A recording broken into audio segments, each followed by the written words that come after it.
यमराज जी की मार्मिक कथा, जिनकी जीभ भगवान के मंगलमय गुणों एवं परम पवित्र नाम का वर्णन नहीं करती, जिनका चित्त भगवान के चरण कमलों का चिंतन नहीं करता, जिनका सिर एक बार भी श्री कृष्णचंद्र को प्रणाम करने के लिए नहीं झुका, भगवान विष्णु के पावन कर्मों से सर्वथा पृथक रहने वाले केवल उन दुष्टों को ही तुम लोग यहाँ यमपुरी में लाया करो। यह यमराज जी ने अपने दूत को आदेश दिया है।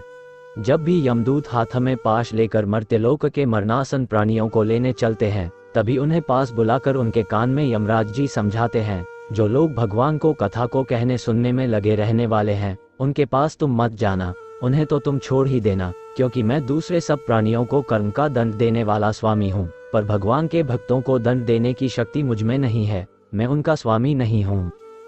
नित्य देव होने पर भी यमराज जी भगवान सूर्य नारायण के पुत्र हैं। वे देव शिल्पी विश्वकर्मा की पुत्री संज्ञा से उत्पन्न हुए हैं। उनके शरीर का रंग श्याम वर्ण का है और वे हाथ में भयंकर दंड लिए रहते हैं। उनका वाहन भैंसा है।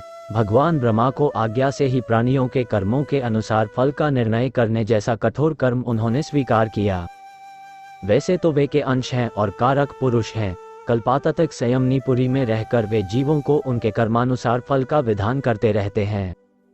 पुण्यात्मा जीवों को यमराज जी धर्मराज के रूप में बड़े सौम्य दिखते हैं।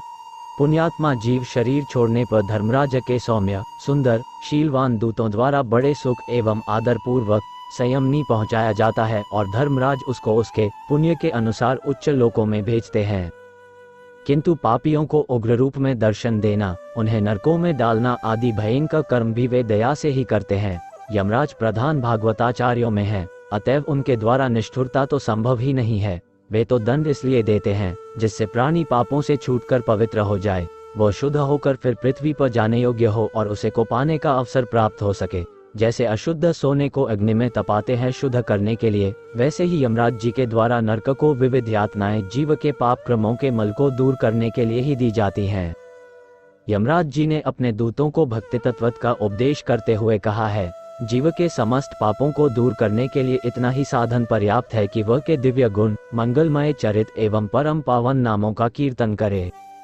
जो बुद्धिमान पुरुष हैं, वे ऐसा सोचकर अनंत स्वरूप भगवान में हो संपूर्ण भावनाओं के साथ चित्त को लगाते हैं। ऐसे महापुरुष मेरे द्वारा दंड पाने योग्य नहीं है। उन्होंने यदि पहले कुछ पाप किया भी हो तो भगवत गुणानुवाद उसका नाश कर देता है। जो समदर्शी भगवत शरणागत साधुजन हैं, उनके पवित्र चरित तो देवता तथा सिद्धगण भी गाया करते हैं।